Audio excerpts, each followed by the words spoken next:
What's up, Melon Mafia? I'm Ross Crash Dane. Know it's a little bit late, but today we're going to be talking about my thoughts on the Cookout Clash from this past weekend at Bowman Gray. For starters, Chase Elliott led about 3/4 of it. Started on pole.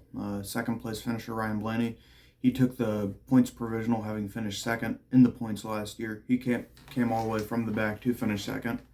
Hamlin started third, was up there most of the night. Was one of the few cars that actually did pass Elliott at one point, with Logano and Wallace rounding out the top five. Overall, it was an okay race, I guess. In all honesty, with the way that people were hyping it up, and especially following the heat races and the LCQ, I was expecting to see a little bit more. I was expecting more of that traditional rock'em sock'em, Bowman Gray action that, like I said, you saw in the modified race, you saw in the heats, you saw in the LCQ, especially when you had guys like Austin and Ty Dillon up there just running over each other, running into each other, just trying to get into the transfer spots. From that perspective, I am a little bit disappointed with how it went. However, I think overall it was a decent race. People are obviously going to like it. Elliott and Blaney are both very popular drivers. To have them finish 1-2, objectively, I think it is good for the sport. I think it also, I think because that it also secures the history secures an event at this venue, Bowman Gray, for the considerable future. Moving on then to my thoughts more in depth. We, like I said, did have a couple of incidents, especially after the halfway breaks, going into that start of the second stage. Couple shunts here and there. The big one that comes to my mind is when Larson and Byron spun around together into one. It was just a chain reaction incident. Similar to that, Larson was involved in another incident. At the same time, he got pushed into Shane Van Gisbergen, I believe it was, who got pushed into Briscoe. Briscoe also went around. Again, that's more of the action I was expecting all throughout the race. Only saw it occur, maybe 3 or 4 times throughout the event. Being a 200-lap race, it was a lot cleaner than I was expecting. The other big note from the main event was the Carson Hocevar-Joey Logano incident. Hocevar tried to make a bump and run on Logano. Logano, with the help of Christopher Bell as well, I think it should be noted, ultimately sent Hocevar straight into the tire barriers. Hocevar did go on to finish the race. He ended up down in 16th. So we didn't completely wreck his night, but that was another big moment from that race. Looking ahead to, or looking back then at the heat races and the LCQ. First heat race had a lot of those incidents involved in it that you would have expected. Same with the fourth heat race. The second and third heat races, though, they both went flag to flag. Again, kind of surprising considering what we had seen from the first heat race. But overall they were all pretty decent on Saturday night.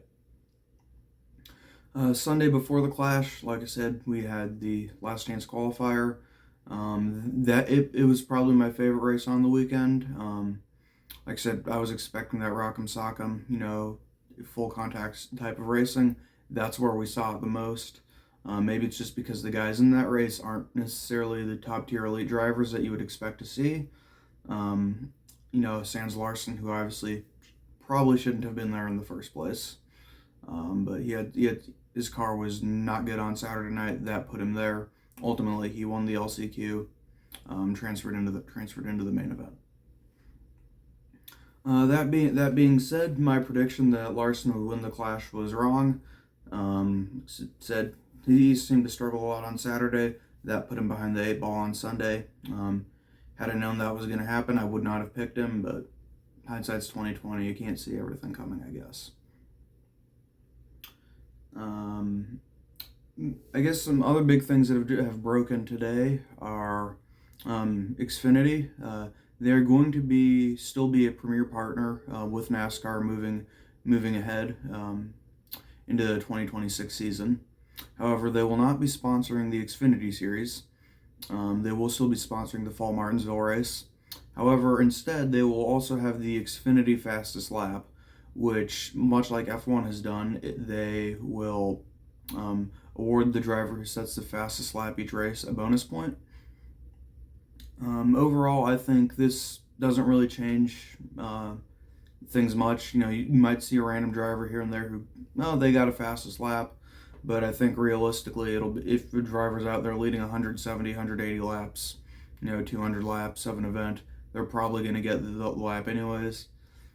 It's not like F1 where you have gaps big enough from one car to the next where you can go for the fastest lap and not lose any positions. So unless somebody is, last car on their lap, last car on lead lap, last car lap down, and there's a good gap behind them, I don't see that playing too much of a role in terms of deciding actual race results and outcomes. Other thing I saw today, it'll be officially unveiled tomorrow, but Pennzoil did put out a teaser. It looks like Logano is going to be running an inverse scheme for the 500 this year. They posted onto their Twitter feed a red roof with a yellow 22. Overall, I've always been a fan of inverse cars. I think that'll look cool. We'll see whether they do inverse of the scheme itself or if they do something more commemorative of his championship from this past year. I think that's it for now. Like I said, most of the thoughts have already been had for Bowman Gray, probably seen from other creators. Those are the only two major announcements I've seen today so far, Xfinity and Logano. If something else happens, I'll put that in my next video, and thank you guys for watching.